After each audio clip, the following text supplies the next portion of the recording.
Vamos lá, pessoal, dando continuidade aí aos entendimentos consolidados no âmbito do SCJ. Tem uma questão interessante para a gente trabalhar aqui. Isso já foi cobrado em concurso, já caiu, por exemplo, no MP de Minas, já caiu no TJ, acho que foi de São Paulo, não me recordo agora em qual estado, mas é uma questão interessante. Como eu havia falado, as tutelas provisórias previstas na nova lei de improbidade são ou indisponibilidade ou afastamento cautelar do agente público.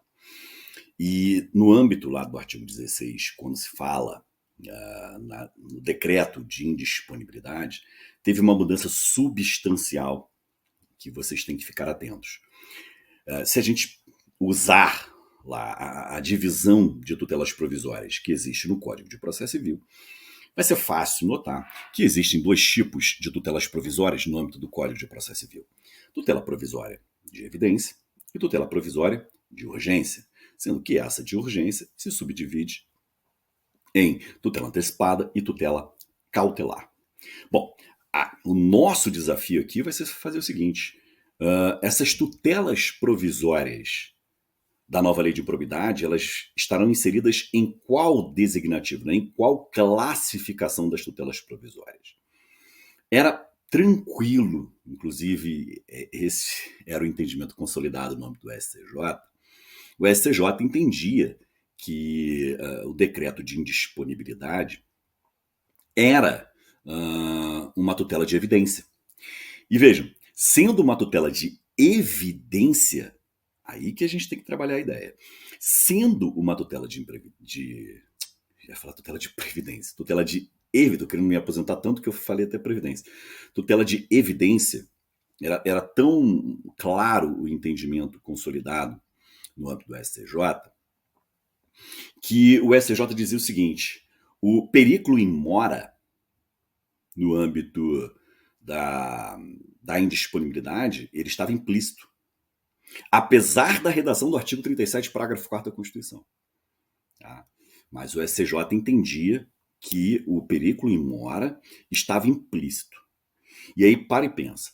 Se havia um periculo in mora implícito, não só o seu requerimento, bem como o seu deferimento, independeria da comprovação de dilapidação patrimonial, por exemplo. Ou seja, bastaria a demonstração em tese, do dano ao erário e ou do enriquecimento ilícito do agente. Ou seja, bastaria a demonstração em tese só do fumus boniuris, porque o periculo in mora já estava presumido pelo legislador na visão do STJ. Por isso que o STJ afirmava que a indisponibilidade era uma tutela da evidência. Bom, se nos ativermos à redação da nova lei de improbidade administrativa, não dá mais para concluirmos que o decreto de indisponibilidade manteve essa natureza de tutela de evidência.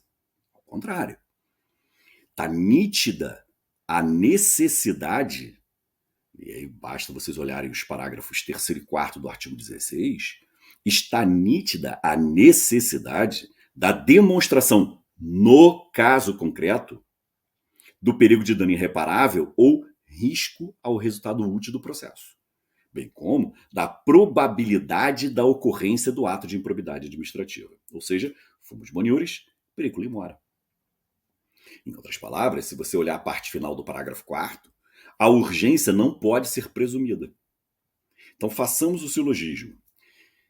Se a urgência não pode ser presumida de acordo com a nova lei, se há como indispensável requisito, na verdade pressuposto, a demonstração de dano erário e enriquecimento ilícito, e a demonstração no caso concreto do periculo in mora, eu já não posso mais falar que isso é uma tutela da evidência. Isso é uma tutela provisória cautelar. Então, isso é uma tutela provisória cautelar. E aqui vai um detalhe interessante no âmbito do STJ. O STJ decidiu isso na primeira turma, salvo engano, foi lá em 2022. Olha que interessante. Olha que eu quero que vocês avaliem comigo aqui a ideia. Se o Ministério Público, por exemplo, propuser uma cautelar atípica, por exemplo, quebra de sigilo bancário e fiscal, como uma demanda antecedente, né, lá usando a tutela cautelar antecedente, pelo Código de Processo Civil, aplicar-se-á o prazo de 30 dias da efetivação da medida cautelar para o ajuizamento da ação principal, que no nosso exemplo vai ser a ação por improbidade administrativa. Qual foi a decisão da primeira turma do SCJ lá em 2022, que é interessante a gente citar aqui? Para a primeira turma do SCJ, o prazo de 30 dias para o ajuizamento da ação principal, decorrente da efetivação da medida cautelar requerida em caráter antecedente, não é contado em dias úteis. Não é contado em dias úteis. Cuidado com isso, tá? Essa foi decisão da primeira turma do SCJ lá em 2022. Tá ok? Então, fiquem bem atentos a essa questão. Um outro ponto. O SCJ, como eu já havia dito, o SCJ tem um entendimento consolidado no sentido de que a indisponibilidade pode recair sobre bens que foram adquiridos anteriormente à prática da conduta ímproba.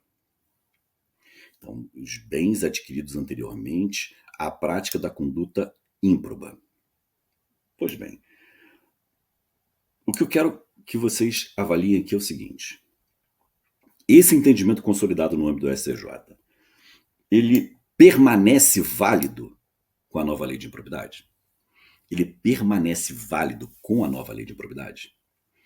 Bom, se nos ativermos a literalidade da nova lei de improbidade, não há qualquer regra expressa que infirme essa possibilidade.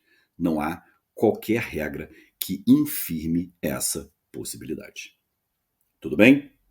Então fica atento a isso, porque pode cair para vocês, mas assim, não tem regra. O examinador pode tentar jogar a armadilha para vocês, porque não tem nenhuma regra na nova lei de improbidade expressamente sobre o tema.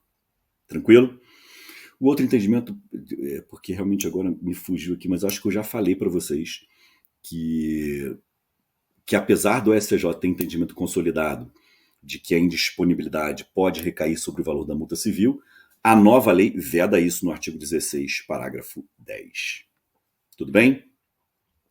Bom, outro ponto dentro desses entendimentos do âmbito do STJ. Olha só que interessante. O STJ foi instado a se manifestar, sobre a possibilidade da diminuição do decreto de indisponibilidade, ou seja, a diminuição do alcance do decreto de indisponibilidade.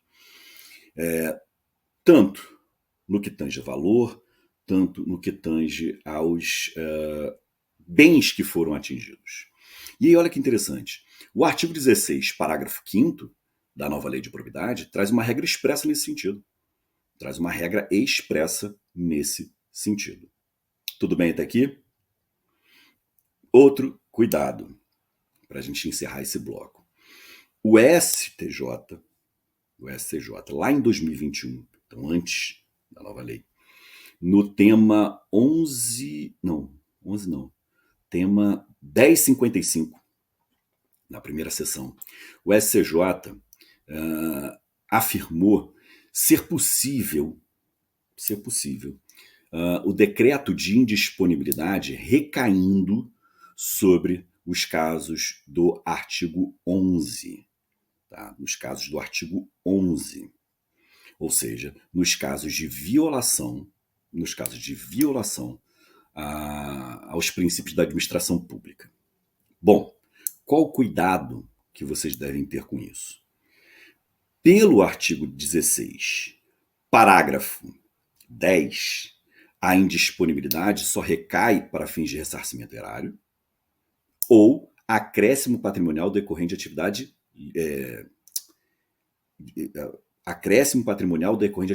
ilícita. Então não me parece ser possível, no âmbito do artigo 11, ser aplicável a decretação da indisponibilidade. Então fica atento a isso. Tranquilo? Então no próximo bloco a gente continua.